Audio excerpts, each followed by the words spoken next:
या कुन्देन्दुतुषारहारधवला या शुभ्रवस्त्रामृता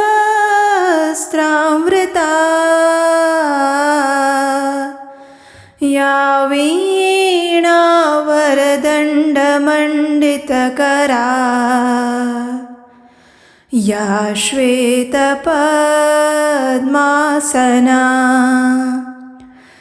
या ब्रह्माच्युतशङ्करप्रभृतिभिः देवैः सदा वन्दिता सा मां पातु सरस्वती भगवती निशेषजाड्यापहा।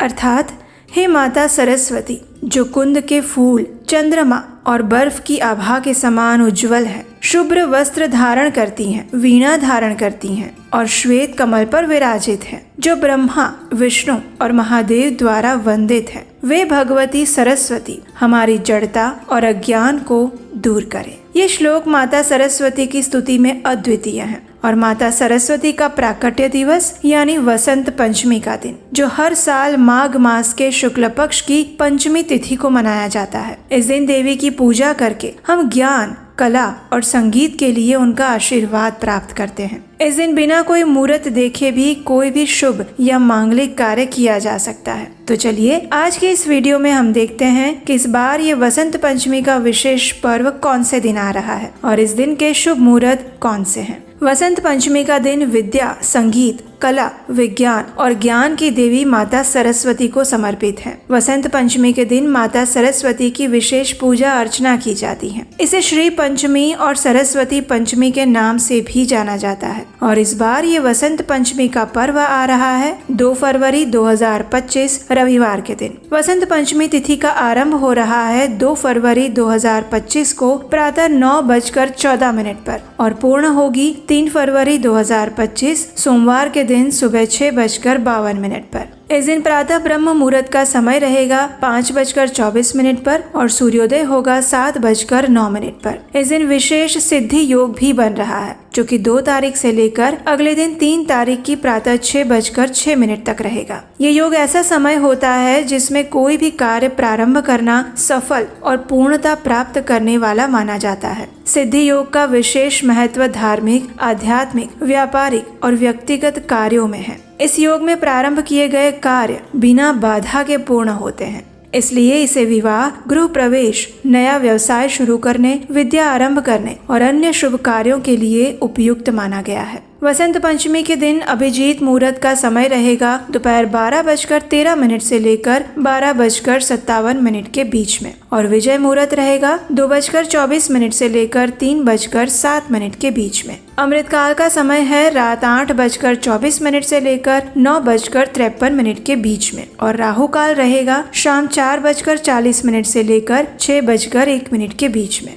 अब देखिए 2 तारीख को सुबह 7:09 से लेकर 9:14 तक भद्रा काल रहने वाला है, इसलिए ये कोई भी शुभ कार्य करने के लिए शुभ समय नहीं है। और वैसे भी इस समय में अभी चतुर्थी तिथि ही रहेगी, क्योंकि पंचमी तिथि का आरंभ 2 तारीख को सुबह 9:14 के बाद होने वाला है। इसलिए इस समय के दौरान माता सरस्वती की पूजा अर्चना नहीं करनी चाहिए। श्रेष्ठ होगा अगर आप 2 तारीख को 9:14 के बाद ही किसी भी शुभ समय में देवी की पूजा अर्चना और किसी शुभ कार्य का आरंभ करें। पूर्वाहन काल, जो कि सूर्योदय और मध्याह्न के बीच का समय होता है, उसे वसंत पंचमी का दिन तय करने के लिए महत्वपूर्ण माना जाता है। वसंत पंचमी उसी दिन मनाई जाती है जब पंचमी तिथि पूर्वाहन काल में रहती है और पूर्वाहन यानी जैसे कि हमने बताया सूर्योदय के बाद और मध्याह्न से पहले का समय। अगर पूर्वाहन काल के अनुसार देखा जाए तब पर भी 2 तारीख को 9:14 के बाद का समय पूर्वाहन काल में आता है, जो कि किसी भी पूजा या मांगलिक कार्य के लिए शुभ माना गया है।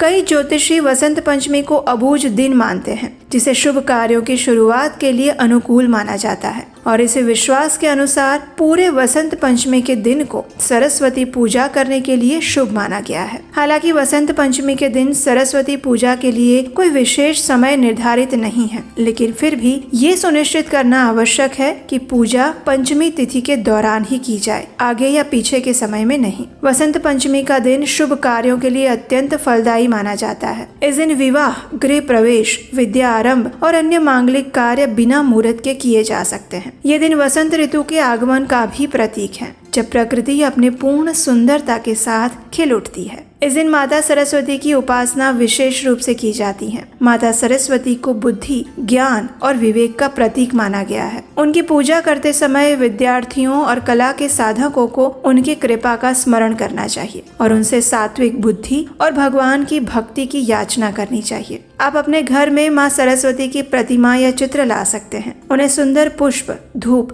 दीप और स्वादिष्ट भोग अर्पित कर सकते हैं। वृंदावन और मथुरा में भगवान श्री कृष्ण और राधा रानी को वसंत के रंग में रंगा जाता है। उन्हें पीले वस्त्र पहनाए जाते हैं और फूलों से सजी हुई नई फसलों का भोग अर्पित किया जाता है। इस दिन भगवान श्री कृष्ण और राधा रानी के समक्ष विशेष रूप से वसंत राग गाया जाता है। ये राग प्रकृति और प्रेम का स्वागत करता है और भक्तों को भगवान के साथ जोड़ता है। तो चलिए हम भी आने वाली वसंत पंचमी के पर्व को पूर्ण हर्षोल्लास और प्रार्थना के साथ मनाने का प्रयास करते हैं और माता सरस्वती से प्रार्थना करते हैं कि वे हमारे आध्यात्मिक ज्ञान के पथ में आने वाले सभी अवरोधों को दूर करें और हमें उनके स्वामी परम भगवान श्री कृष्ण की शुद्ध भक्ति प्रदान करें। हरे कृष्णा।